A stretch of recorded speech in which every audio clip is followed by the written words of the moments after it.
Monsieur Bouvier. Monsieur le Président et chers collègues, un certain nombre de points de ce rapport ne font, je le pense, pas de débat dans cet hémicycle. Oui, nos agriculteurs sont en souffrance et oui, il est essentiel d'être à leur côté. Aujourd'hui, il n'est pas acceptable que les agriculteurs ne puissent pas tous vivre dignement de leur travail.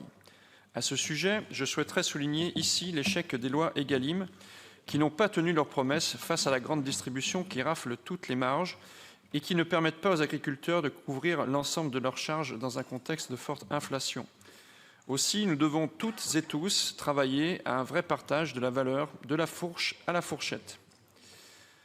En parlant de ce contexte d'inflation que nous connaissons, je me permets une parenthèse sur la mise en place du dispositif régional d'avance remboursable à destination des exploitations agricoles qui ont engagé ou terminé des travaux.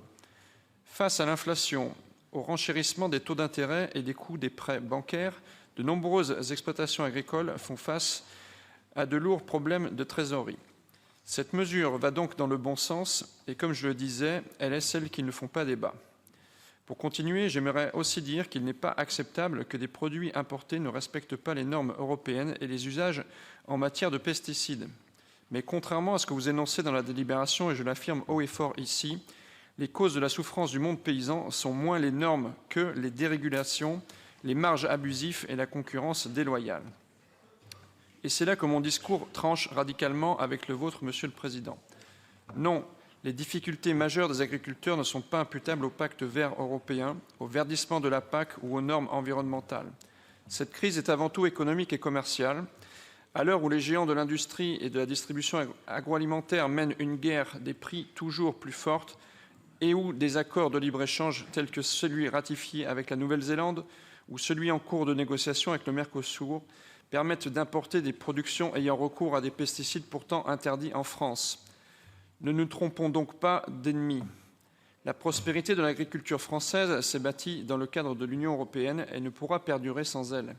C'est pourquoi nous voyons d'un mauvais œil votre discours n'ayant d'autre but que de qualifier l'Union européenne d'ennemi numéro 1, ainsi que de votre volonté de vous autonomiser de la tutelle de l'Union européenne sur le FEADER. La proposition que vous développez pour appuyer votre demande d'entrée dans la région au conseil d'administration de l'Agence des services et des paiements est purement et simplement dogmatique.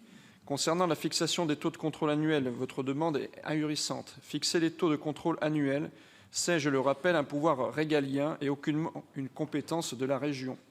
Qui plus est, votre volonté est de vous autonomiser de l'Union européenne et de l'État ne permettra en rien d'apporter des solutions durables aux revendications des agriculteurs. Car c'est la main dans la main qu'il faut travailler en apportant des solutions fondées sur le principe fondamental de partage de la valeur et permettant de réconcilier l'économie et l'écologie. C'est d'ailleurs sur ce deuxième point que notre approche tranche radicalement de la vôtre. Monsieur le Président, en 2024, comment peut-on encore décemment opposer écologie et économie, opposer souveraineté alimentaire et objectifs environnementaux? Je ne vais l'apprendre à personne, nos agriculteurs sont menacés par le réchauffement climatique et l'effondrement de la biodiversité. Opposer la souveraineté alimentaire et objectifs environnementaux comme vous le faites, c'est continuer de bâtir des politiques publiques court-termistes qui ne répondent pas à la nécessité de transition des modèles agricoles. La souveraineté alimentaire passe aussi par la préservation des sols et de la biodiversité. Elle dépend de la santé du vivant, qu'il faut que vous l'entendiez. À ce titre, et contrairement à ce que vous dites, il existe des alternatives aux produits phytosanitaires que développe activement l'INRAE.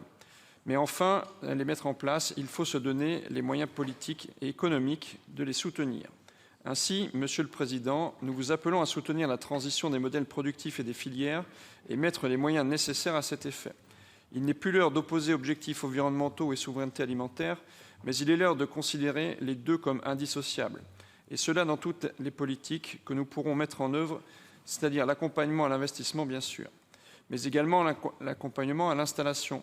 À l'heure où la moitié des agriculteurs partira à la retraite dans les 10 ans, nous devons réveiller les vocations en portant un modèle fondé sur les principes de stabilité des revenus, de régulation des marchés, de reconnaissance du travail rendu, et j'insiste là-dessus, sur la durabilité.